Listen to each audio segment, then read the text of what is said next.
네, 안녕하세요. 학폭톡의 장 팀장입니다. 네, 안녕하세요. 법무법인 상원의 문인곤 변호사입니다. 네, 변호사님 잘 지내셨나요? 네, 오랜만에 또 뵙네요. 네, 오늘도 시청자분들에게 유익한 정보를 위해서 좀 자리를 마련했습니다. 네, 최대한 도움이 될 수 네. 있도록 좀 설명드리고서 노력하겠습니다. 네, 오늘이죠. 테헤란로에서 엄청난 큰 사건이 일어났어요. 아세요? 저는 교통사고. 네, 교통사고. 아, 어떤 그 20대 여성이 예, 맞습니다. 갑자기 엄마 차를 몰고 와서 7대를 예, 부닥치는. 맞습니다. 그것도 아무래도 조사를 하고 있다고 하더라고요. 네. 신경안정제를 복용했다고 여자가 진술을 했기 때문에. 네, 사실 근데 이런 것들의 사건이 더 이슈가 되는 건 누군가 다 영상을 촬영했을 거잖아요. 아, 그렇죠. 위에서 이렇게 촬영을 한 걸 제가 봤습니다. 그렇죠. 그러니까 테헤란로라는 한복판에서 목격자가 네. 있냐 없냐가 어느 사건에도 굉장히 중요하죠. 그렇죠. 오늘 저희가 이제 얘기할 주제도 네. 목격자에 대한 부분인데 네. 그 부분에서 한번 좀 얘기를 한번 나눠봤으면 좋겠습니다. 오늘 주제는 학교 폭력을 당했을 경우 목격자들의 진술도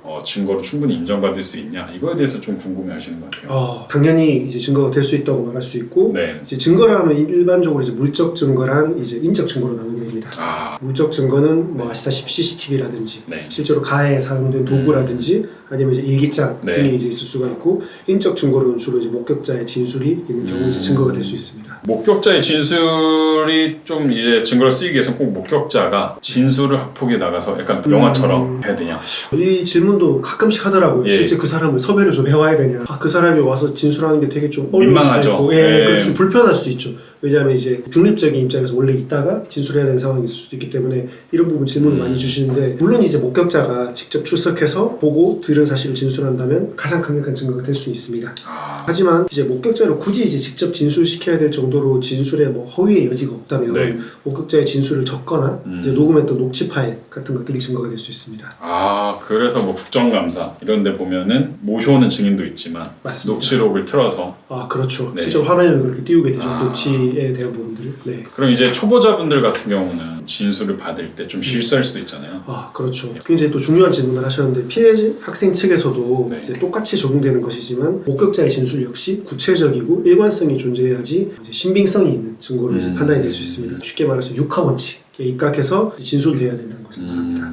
그 원칙을 하면 뭐 누구나 달리 언제 어디서 누가 무엇을 왜 어떻게 예시가 좀 있을까요? 간단한 예를 들어서 이제 설명을 하자면, 철수라는 아이가 영희에게 학교 폭력을 당했고 이제 이를 길동이가 목격했다고 하겠습니다. 네.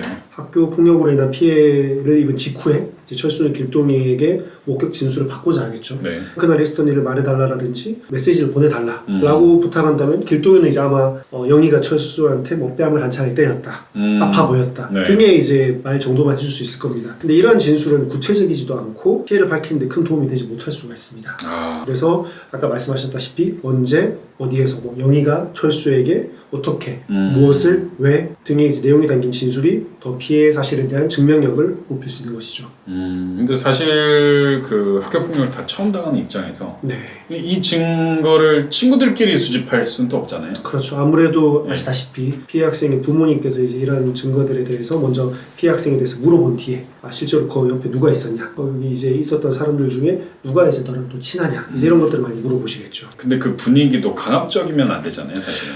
그렇죠. 사실은 이제 요구를 했을 때 그 목격자의 부모님이 개입을 하는 경우도 있습니다. 말해주지 말라라든지 아니면 사실 뭐 이제 여러 가지 경우의 수가 있지 않습니까? 가해 학생의 부모가 본인과 더 친하다라든지 이런 경우에는 진술을 받기도 굉장히 힘들기 때문에, 제가 지금 말씀드리는 부분은 진술을 받게 된다면 네. 어떻게 받아야 조금 더 증거로서의 활용도가 높아질 것이냐에 네. 대한 이제 전제를 하고서 이제 말씀드리는 거라고 일단 생각하시면 될 것 같습니다. 그 객관적으로 증거가 높아지려면 어떻게 좀 더 구체적으로 해야 될까요?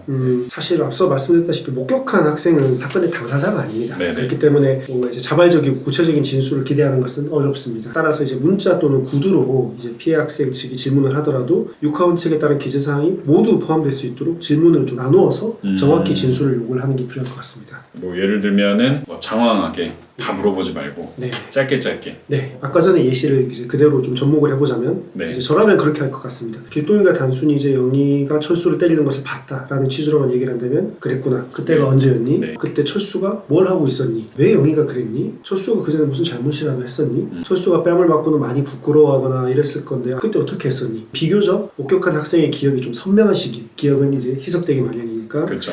최대한 구체적으로 물을 수 있도록 질문 내용도 스스로 좀 정리를 해서 이렇게 쪼개서 물어본다면 원하는 답을 얻을 수 있고 그것이 이제 증거로서의 증명력이 높겠죠. 최대한 나눠서 질문을 많이 해라. 네. 또 어떻게 보면 거의 학교 폭력은 나이대가 다 10대잖아요. 네. 너무 길게 말하는 것도 어렵지 않을까 싶습니다. 네. 정리를 하자면 첫 번째, 목격한 아이의 기억이 선명할 때 진술 좀 빨리 받아라. 두 번째는 진술 받을 땐 세부적이고 구체적이고 일관되게 해라 라고 보면 될까요? 깔끔하게 오늘의 모든 네. 주제에 대해서 정리를 한마디로 잘 네. 해주신 것 같습니다. 네, 그렇게 꼭 준비를 하시면 좋을 것 같습니다. 네, 또 이런 어떤 목격자 진술에 대해서 궁금하시면 저희 댓글이나 카페에 남겨주시면 저희가 또 답변 드리도록 하겠습니다. 네. 네, 감사합니다.